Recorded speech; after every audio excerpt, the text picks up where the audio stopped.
Hi, everyone. This is your co-host, Stu, and I'm here with the paranormalist, Patty Wilson. Hi, Patty. What's up? Hello. It is a beautiful day. It was amazingly warm for beginnings of February, so I'm in a great mood. Plus, I found out some really interesting information that led me down a merry path to where we're going to go tonight. Please consider clicking the like or subscribe button that's down below. And you also find in the description of this video everything related to the Paranormalist podcast, the Facebook groups, email address, and all of the associated other things with it, including Patty's books on Amazon. So thank you, and here we go with the episode. So what do you have for us this evening? Well, as I've said multiple times throughout the podcast, one of my favorite heroes as a writer is Elliot O'Donnell. And browsing around looking for some different information, I came across this really cool little article about Elliot O'Donnell. So he was born in 1872. He died in 1965 at the age of 93. And he never stopped writing. One of his later books, one I had never heard of, they gave you a link to it in a PDF. Well, let me tell you, it has been a sheer joy to spend some time with Elliot O'Donnell and hear him tell some amazingly new tales, if you know what I mean. So yeah, you were telling stories like back in the elementary school days with the you had the I can't even remember the name of the company now. They came up with the paperback books, and you brought in your little order form, and you paid like 25 or 35 cents weekly readers. Mm-hmm. Yes. Well, I thought the weekly reader was more like a magazine. No, this was actually at least in my elementary school, it was not quite a book club, but it was something like that. It was to introduce, to get kids into reading. I think of it that way because it was always tucked into my weekly reader. Maybe, possibly. But I remember I got, even in elementary school, I bought the a thing about the ghost of Lincoln.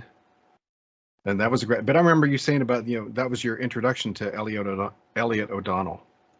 Yes, and I've always loved his books. So I came across this PDF and began to read, and he was telling this amazing story about a gentleman by the name of Captain Morgan, who was a kind of a affable, cheerful, elderly gentleman in about 1841 who was staying in London. He puts up in this big old fashioned hotel with heavy furniture, kind of antique-y looking, like they haven't changed the decor in 100 years, kind of a deal.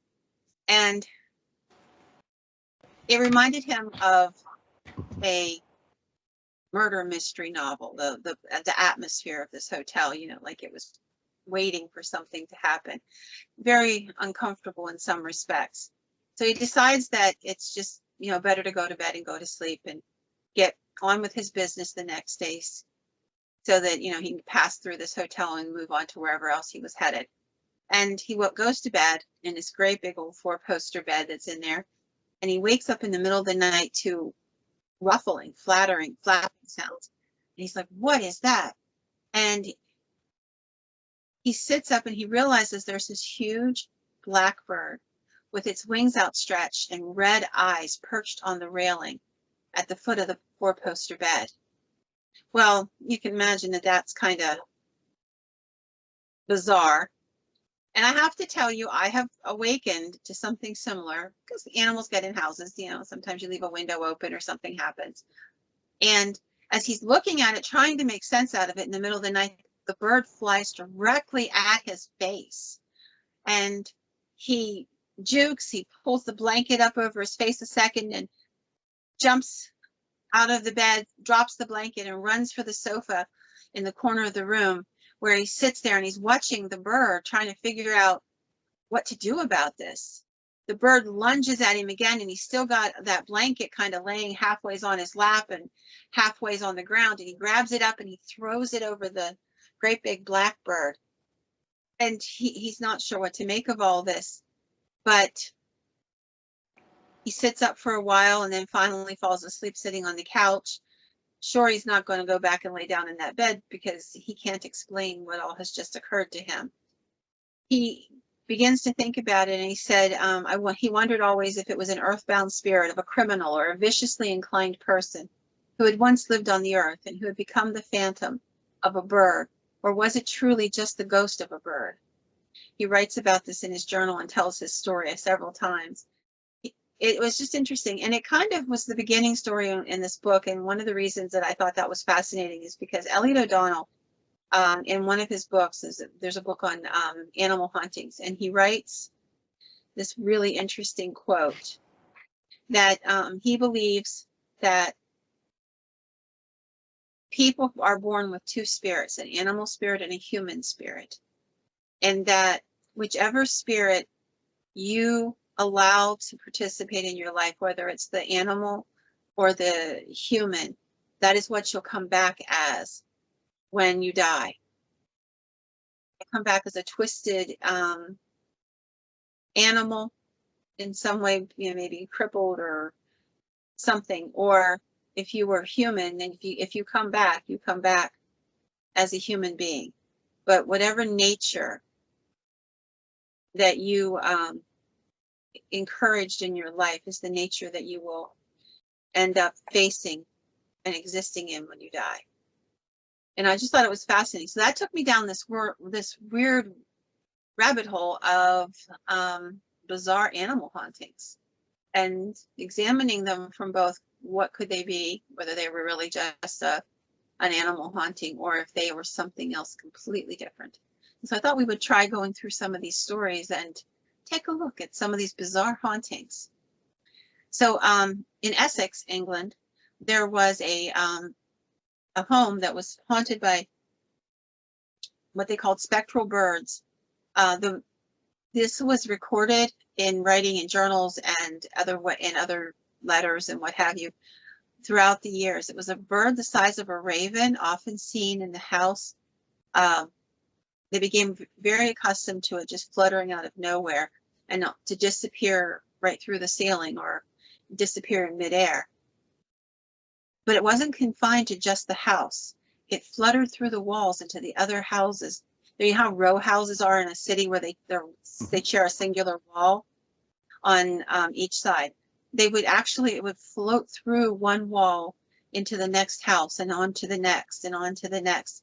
And other times people would see the same bird, or what they took to be the same bird. And it would be out in the woods or the moors or out in the commons. And that they said that they saw this bird in the parks and all over the place. And hauntings by birds just seemed to be fascinatingly common. I had no clue till I started looking. And not just birds, not just average birds, but other birds as well. And I came across some really interesting stories, so I wanted to talk a little bit about this. One of the things that I found really interesting was that these birds seem to often represent evil acts or something that has happened. Sometimes there's a one story we're going to talk about where they actually represent something that was evil that occurred to a bunch of birds, but we're going to talk about some of it. So outside of, we're going to start with England and work our way around, because not just, obviously not just in England, not just birds, but we'll start with that and work our way through. So in Worcester, England, there is a castle there. It's called the Worcester Castle. It's a cathedral that was built in the Church of Christ, and it's blessed and is blessed, and it's been here since 1084. So it's ancient compared to anything in this country. And it's very well known for its architecture. It's beautiful. It's where the tomb of John, King of England, is located. There is just obviously so many stories about this place. But what I found interesting is that one of the things they talk about is that it's haunted, and it's haunted by not a human and not a bird, but a bear. And they have no clue as to why a bear. So this was during the Civil War, the English Civil War, and King Charles II was taking advantage of, he was fighting, he was taking advantage of a defensive position. And the story goes that he took up residence at the Worcester Cathedral, where he could store weapons, he could use it as a base of operation, and what have you. The sentries were stationed around, and allegedly there was a man by the name of Simon Jones who was doing his duty at the cathedral's green college. And he was the first known person to see the apparition of what they call the Ghost Bear of Worcester. So the story says that dates back to 1691. This is the first time it was ever written. It was written in a book called The Certainty of the World of Spirits. And according to this story, as it was written then, Jones was a strong, healthy young man, no way inclined to fantasy or what have you, and was a singular sound mind, very resolute. He had been a soldier for the king in the war, and one night he's running guard duty when he's standing as a sentinel at College Green, when something that he described as a headless bear appeared to him and frightened. This is from the actual book, and affrighted him that he laid down his arms soon after and lived honestly, religiously, and without blame the rest of his life. In other words, he abandoned ship. Nope, I'm out. I'm done. Seen more than I wanted to see. After this initial encounter, other soldiers began talking about seeing this headless bear. And there's no story that anybody can link to this story. They just began to see this headless bear. There there's speculation that there was somebody who had a trained bear, but that wouldn't explain it being without its head. And the soldiers who saw it all were resolute in the fact that they saw a headless bear walking on all fours or on two legs rearing up at them, and they can't explain what happened. And it goes back to that, was that a soldier that chose to appear in that method, or was there a story that is yet to be uncovered about what happened to an animal in that spot? Certainly one of a kind story, at least. Well, so I thought. However, how many headless bears do you meet? Well, I mean, not just headless bears, but bizarre stories. I mean, no, I was thinking singularly the headless bear. How many other headless bear stories do you have? Well, believe it or not, and not just headless bears, but headless animals.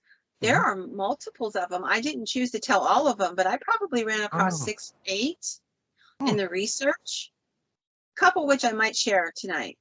So then you go on to Dunchurch, which is in Warwickshire, and there you come across a ghostly cow. So there was supposedly a giant cow that was kept by a giant man who lived in Shropshire. The cow lived of a good life, and it supposedly gave a huge amount of milk. Now, for those who don't know, milk is not given in gallons. When you weigh it, you give it in pounds. This cow afforded the giant quite a nice living. If you get my drift, he would sell the milk. And so the cow was very important to him. And one day there was a man who came by. He was a witch, but the giant didn't know it, and he demanded that he give him the milk from the cow. And the giant was like, "No, why would I give you the milk from this cow that I sell to make a living so I can buy comforts?" And the witch got angry and put a spell on the cow, and it went rogue, and it began like trashing people's barns, running through their cabins. It was huge, so it could do a lot of damage. So it was ordered that this cow be slain, and it was killed. And it was so big that the rib bones from the cow would eventually be put on display in the center of town to show what a giant cow, because nobody believes such a silly story. But you could see this. And it is said that the cow would come back in its ghostly form every so many years and just appear. But here's the interesting thing. When it appears near Warwick Castle, one of the members of the Warwick family will die. It was a Warwick who had slain the cow, and so it is a harbinger of bringing justice to Warwick family as the years have gone by. Interesting. Yeah, I again, like I said, I just didn't expect some of the stories that I came across, and yet here we are. A bizarre story. So this is only one haunted animal, again, multiple of them, that are also harbingers of death or ill fortune or something of that nature. Hmm. And so now we're going to move on to Catergate, which is a crazy story too. It is the story of a ghost pig and her piglets. Just saying. Nothing should surprise me anymore. So this pig and her piglets, they would, what do pigs do? They root around and they eat. They just kind of wander around and they eat. So she was, feeding some piglets, and she was always hungry, and she would go wandering around and root up the ground and find some things that she could eat. They eat grubs and grass and anything they could get their little cloven hooves on, Truffles. And yeah, I mean, that's what they do. They truffles, Mhm. anything. So one night, she was a foggy night, and the cow was out, or the pig was out with her little piglets, and they were ruffling around, and then that was the end of it. Nobody could find her or the piglets anymore. The supposition by the farmer who owned her was that she was probably stolen, and so were the piglets, and probably butchered and eaten. As you can imagine, I mean, people were hungry, and so who's going to turn down a fine pork meal, maybe many fine pork meals? So one night after all of this has occurred, this strange encounter happens. There was a traveler coming through the area, and he was walking along the road. It was kind of a misty night, and he heard that loud grunting, snuffling sound of a pig, right? And he's thinking, I better be careful because I don't want to run into a hog. Our city people don't know this, but hogs are extremely dangerous animals. They literally can kill and eat a human and not blink a whisker, if you will, wiggle a whisker doing so. So they are a dangerous animal, not only when they're feral, but when they're left run loose. And so, the man knew this, and he was afraid. So he decides that he better kind of hurry on his way. And that's when he heard this grunting, running sound coming at him. And then more startling was this low squealing sound. And he's sure the pig is upon him. It's right behind him, somewhere in the darkness, somewhere in the fog. And he's like, why is it chasing me? And he starts to run. Why is it chasing me? And that's when things got weird. Not that they hadn't been before. But according to the man, he heard this word said, starvin', starvin', starvin', in this very bizarre, high-pitched sounding voice, followed by a deeper human voice that replied, Catergate, Catergate, dead hoss, dead hoss. The man then suddenly felt a cold chill of air rush past him as the mist began to part, and out of the mist came the old pig and her litter of pigs. They were see-through and bathed in an eerie green light. The little spectral pigs running around the mother. They ignored the startled man and continued on their way, running forward as if looking for something. When he got to the town, he was rattled, as you can well imagine, and he stopped in the local pub and bent his elbow and began to ask around about, is there anything weird on that road? And he was told that the farmer had lied and told people that the pigs had been killed, but that years later it was discovered that he had gotten angry at the sow and had starved her and the piglets to death. Oh. Hungry. Colgate. And so what a strange story. And there are other people who talked about the story about having heard this spectral pig speaking. There was one that said that the pigs were squealing, skin and bones, skin and bones. And then you would hear another voice say, let 'em lie, let 'em lie. And again, often you would hear other things. One was that the pig goes a traipse and back off across the moor, and 'tis God's honest truth. I heard the voices cry as they faded into the night, is one written account. So what a strange story to imagine. And I have to tell you, it reminds me very much of something that I kind of have to wonder about. So in central Pennsylvania here, there is a story about a place where a guy had he had a pig farm. It made the news. I don't know if you've heard this story, about 5-6 years ago now.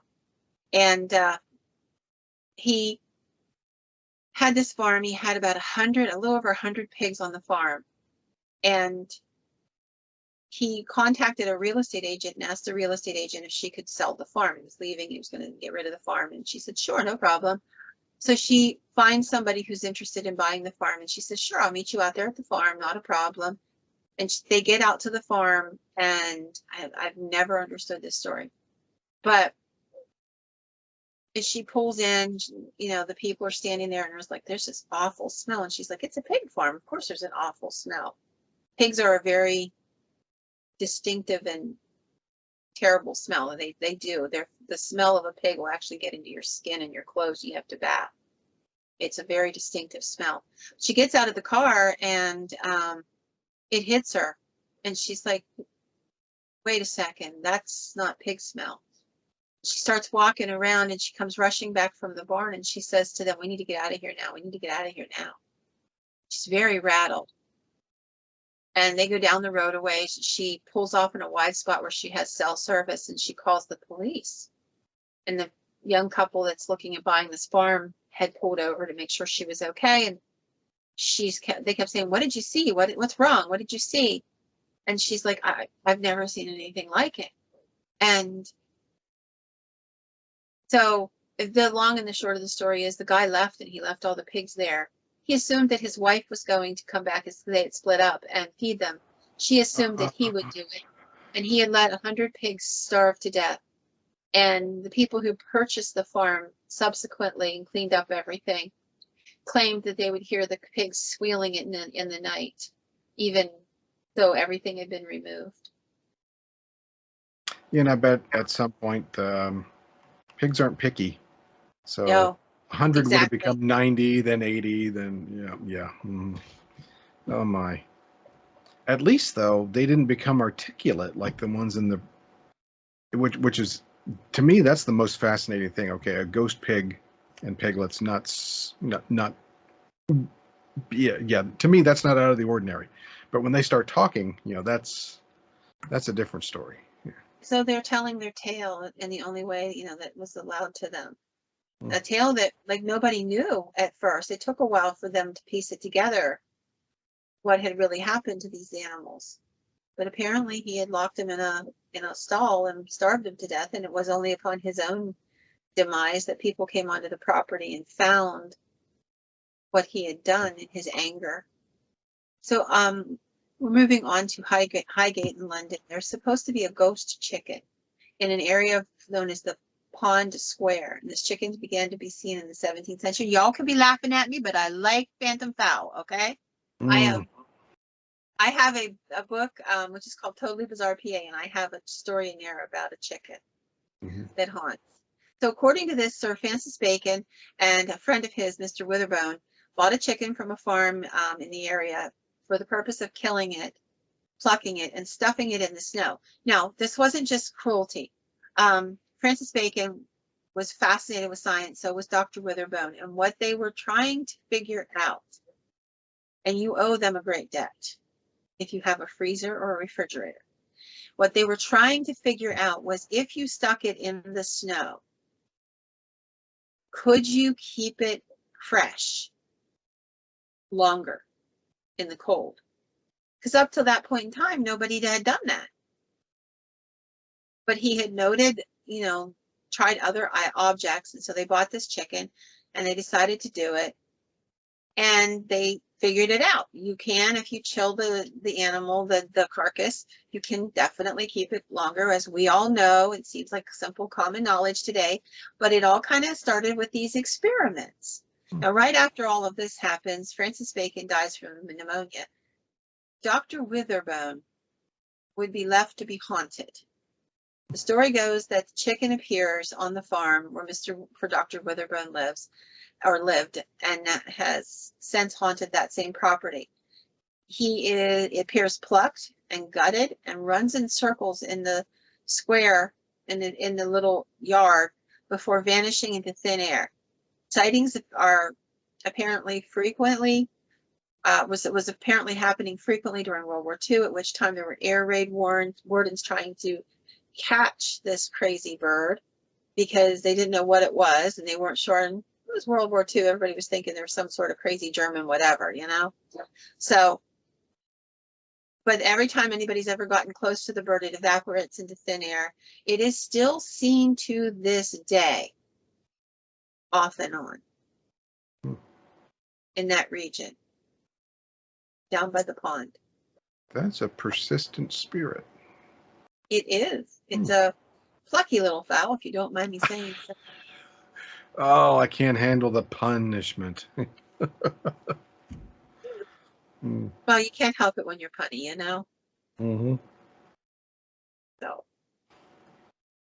So another story that I thought was pretty interesting. I thought this is a little more serious. There's a place in North Wales, and it's called Bryn and there have been stories for generations and generations about this white horse that runs down this section of road, bears off from one lane into another little tributary. And this story dates back from the 1800s all the way through to today. In fact, there's a really interesting story where a man was driving the back roads just before daylight. Basically, he didn't have any tags on his car. So he decided to do the moving around when he figured the cops were laying low because it's like 3 or 4 o'clock in the morning. And just as dawn's breaking, he's driving along this road, and out of nowhere, over a hedge, leaps this white horse. And he thought the horse was going to literally go through the car windshield at him. It came that quickly and filled the windshield. And if anybody's ever hit a deer like that, that happens in just a second. You have almost no response time. And he screams, he turns the wheel, he slams the brakes, he spins to a stop, gets out of the car, fully expecting a dead or damaged horse and his car to be in disarray and smashed up, but nothing. He reports it to the police because he's that rattled. And a couple weeks later, there's a young couple driving the same road. They again approach the same area. And again, out of nowhere comes this great big, beautiful white stallion. And it leaps across the hedgerow, literally almost into the car. The couple screams, they try to avoid it, spin out of control, end up sitting in the middle of the crossroad there and get out expecting this horse and to be dead or damaged. Nothing there. This has been going on for a long time. And these are only just 2 police reports. And these are more recent ones. Not so long ago, a couple years back, they were working on the road, the local constabulary. They had hired a crew to work on the road to repair it and prep it to get redone, and concrete poured on it and what have you. And during that time, they found a horse's skull right at the area where the hedgerow was, where the horse was seen leaping across. There's no explanation, no great story that goes with it, but they cannot help but wonder if somebody had killed that horse there or it had died there and been buried there, and it was still just going through whatever the motions were that it had gone through in its life. And the skull of the horse seems to indicate that something must have happened there. I thought it was an interesting story because the story happened before the corroboration could even occur. So people had been seeing it for a long, long time, and then eventually when they were digging to put the new road in, they came across it. Makes you wonder about what might be buried around your home or the woods or, things like that. Because we don't realize it, but everywhere is a graveyard. Some fashion. Oh, yeah, easily. So we're going to move on to Newgate Prison, which is stood by Old Bailey. And it has a story about a supernatural hound, a great big hound dog, that was an omen of bad luck. A prison inmate wrote about this in 1596. This is the first written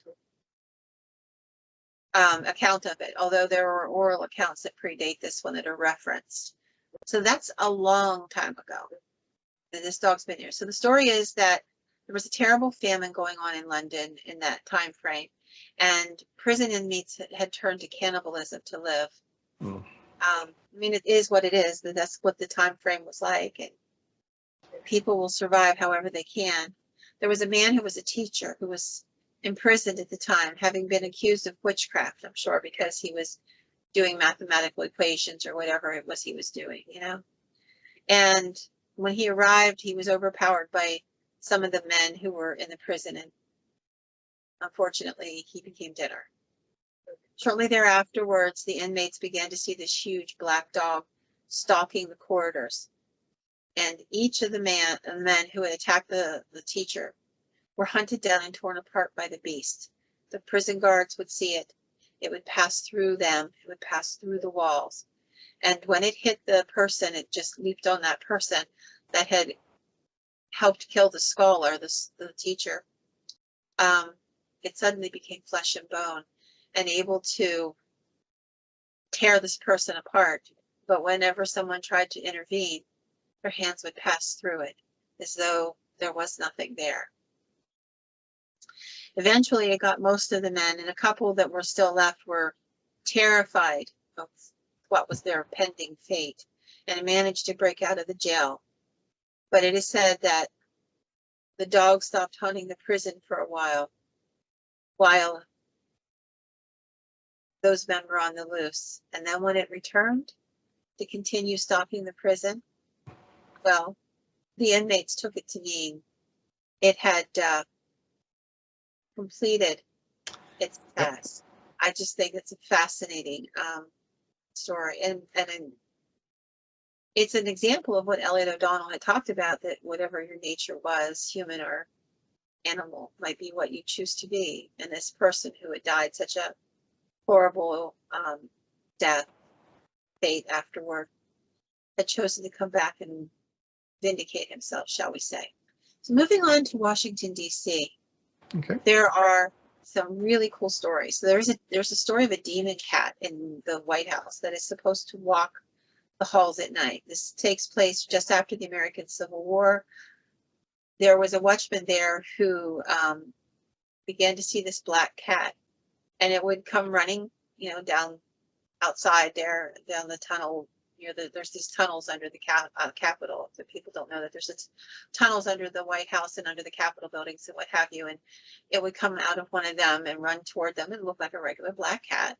But as it got toward them, it would begin to grow. It was almost to the size of a panther. There's one account where one of the men held his ground, and the cat became, this is their quote, the size of a tiger, and leapt at him. He brought up his arms in fear, screaming, fearing that he was going to be savaged by the animal, only to realize that nothing struck him. And when he lowered his hands, there was nothing there. At first, it became the story that, there was a drunken night watchman. And then there was a couple. They had been imbibing together, and on until people began to have their own experiences, sober people of stature, if you will.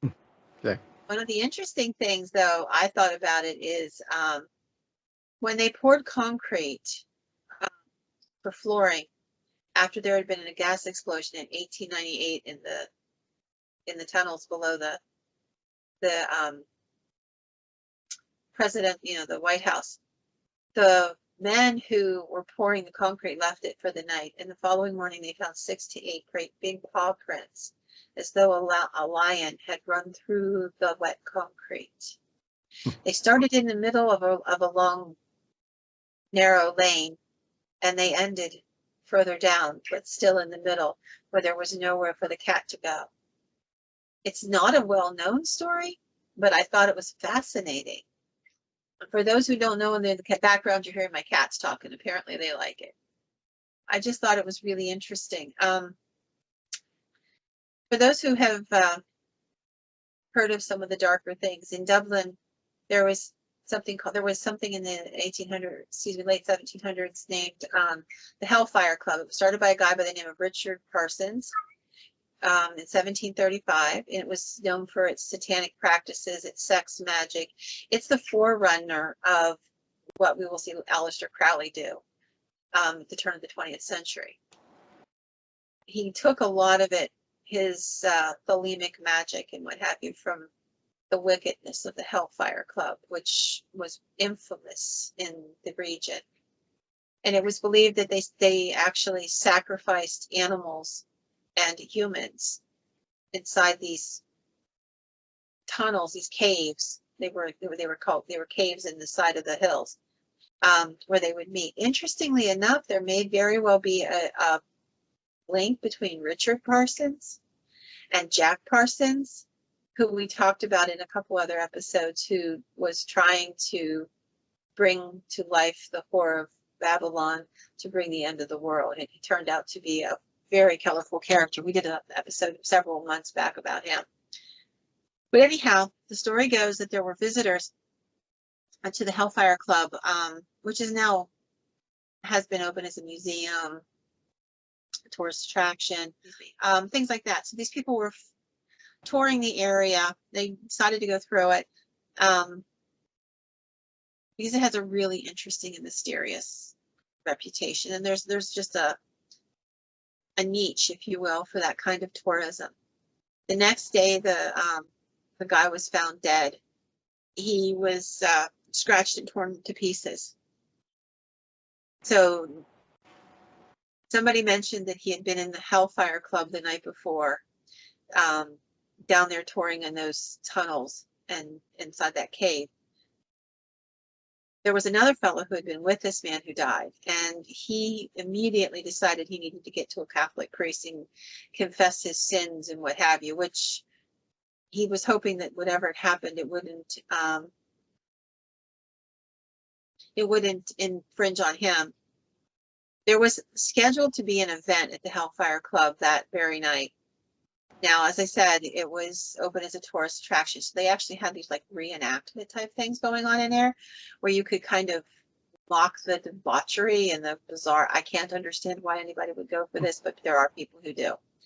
So as they were sitting there having this great big feast and, explaining how this would have led to this particular act or that particular incantation or what have you, out of nowhere, a black cat, huge black cat, stalked into the room. Its ears were laid back, and when it lifted its ears up, they looked more like horns. There was somebody there who had brought holy water with him because he was a little bit afraid of all of it. According to the story, he grabbed the holy water out of his pocket and threw it at the cat, and the cat burst into pieces, like it exploded. And when he went outside, they all took off running, as you can well imagine. This is a horrific, weird story. And they go outside, and the gentleman who had been hosting, pretending to be Richard Parsons, was laying on the ground with his neck and face deeply scratched, as though he had been attacked by a large cat, and he was dead. And it is believed that when this cat appears, it comes to kill. So if I were you, I wouldn't be doing any tourism. And not a problem. Yeah, not for me either, because I'm not interested. I just found it fascinating. So I wanted to share one last story, and then we'll be done for tonight. Okay. And these stories are really interesting to me, in large part because there are some of them you can see almost a human component in. The pig story. I can't explain why the plucked chicken is running around, but is it just the horror of what happened to it? But it was just a fascinating story. I'd like to share one last story with you. So this story, we started with Elliot O'Donnell. We'll leave with Elliot O'Donnell. This is another story from one of his books, credit where it's due. And this is The Headless Cat of Lower Sedley Road. The story is written from the mid-1800s, and it talks about this family who rented a house on Lower Sedley Road. And when they first settled into the house, everything was cool. The house was beautiful. They had their servants. It was a really reasonably priced house. I am always questioning any place where the rent is reasonably priced because every story starts that way. You know, you're like, really? It's only like X number of dollars? How come? What's haunting it? Every story seems to start that way. Anyhow, this gentleman moved in with his wife and children, his servants, and just settled down. Now, the rest of what I'm going to read to you are from journal entries that Elliot O'Donnell was able to obtain about this particular family. This came from the gentleman's journals. And the gentleman's name was Mr. Robert Dane. And these are his quotes. I'll paraphrase them slightly just to move them faster. So the first time they had an experience of anything was a few weeks after moving into the house. It was October. It was late in the evening, about 11 p.m. And Robert and his brother-in-law were sitting in the den. They were having an evening cigar and getting ready to go to bed. His brother-in-law had come to spend the weekend, visit with the family. And as they were sitting there sort of in the dark with just a little bit of fire still burning feebly in the fireplace, they had this bizarre experience. The brother-in-law threw the stub of his cigar into the fireplace, to get rid of it.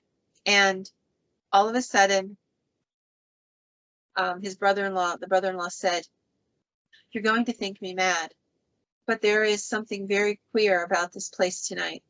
The atmosphere, I don't know what it is. I've never felt anything like it here or anywhere else." And then he kind of gasped and he said, "Look at the cigar end." And Robert looked into the fire and he wrote, "To my shock, what I saw was certainly not the stub of my brother-in-law's cigar, but an eye, a large red and lurid eye that looked at us with an expression of hatred. Just an eye." And he said his brother-in-law grabbed the shovel and struck at it, but with no effect. It still stayed there glaring at us. And a horror seized us that made it unable for us to move. We sat and glared at it, glaring at us, until the clock in the hall outside struck 12, and then suddenly the eye was gone.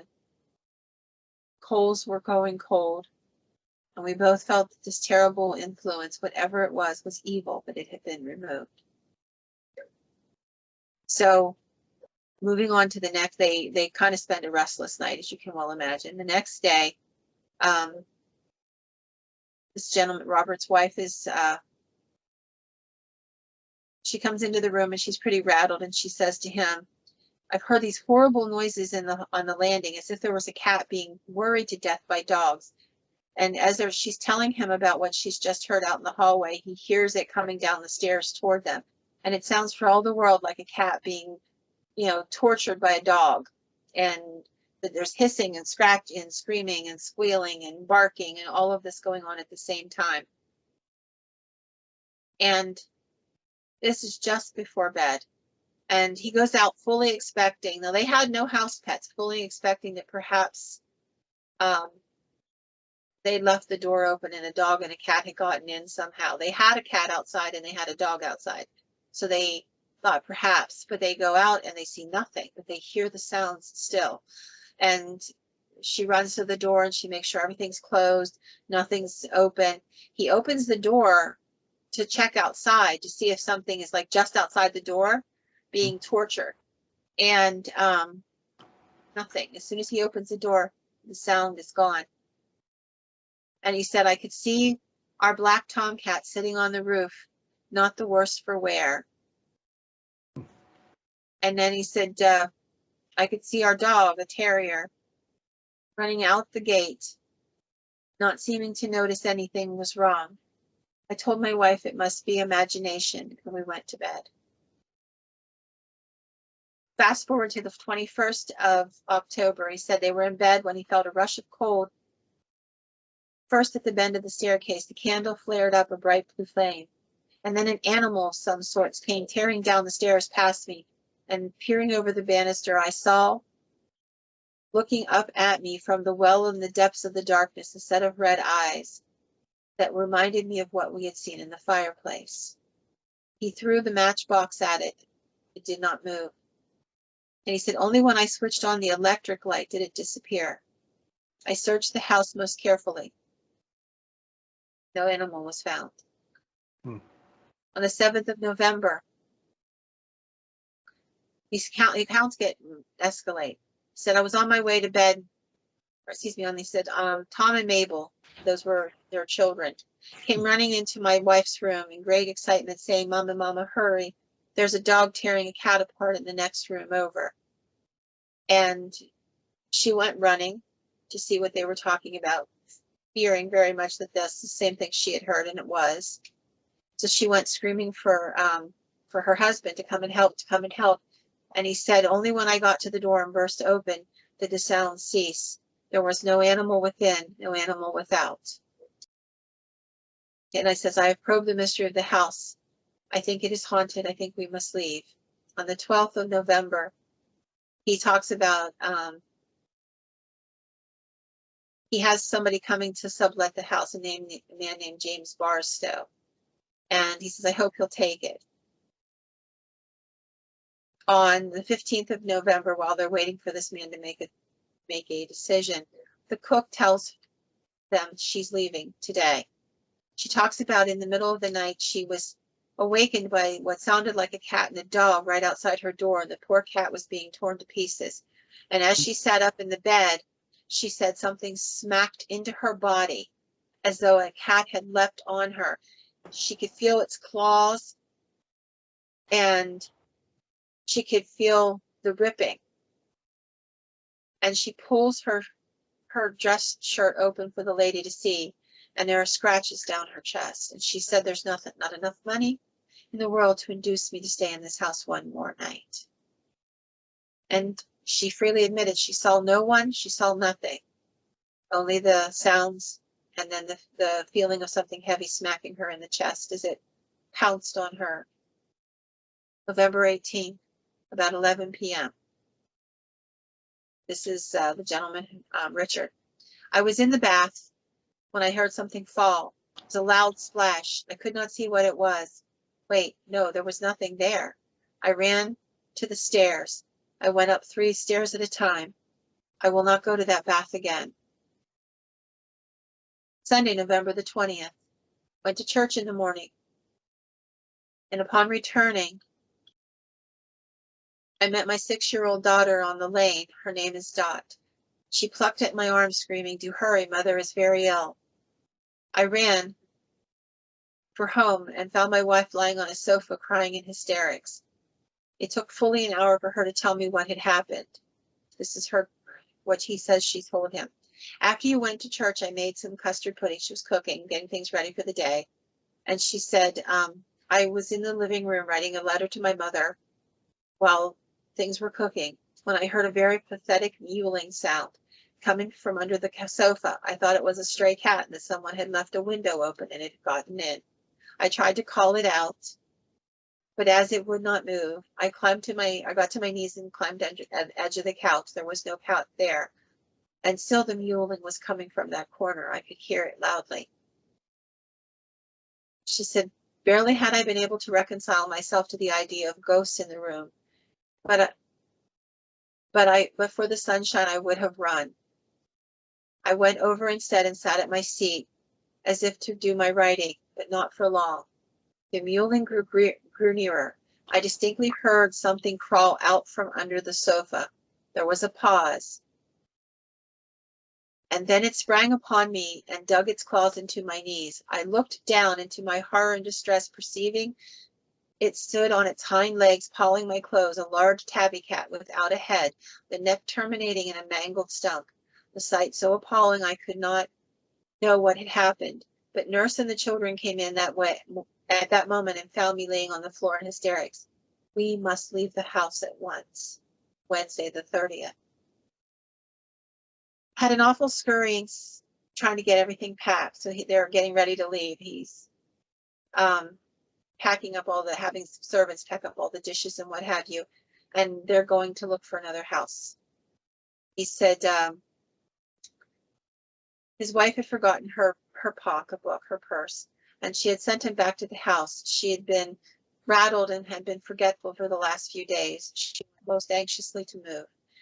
As I was looking through the house trying to find her purse, I called out to one of the servants cautiously, and the servant called back without opening the door and said, "There's something in there, sir."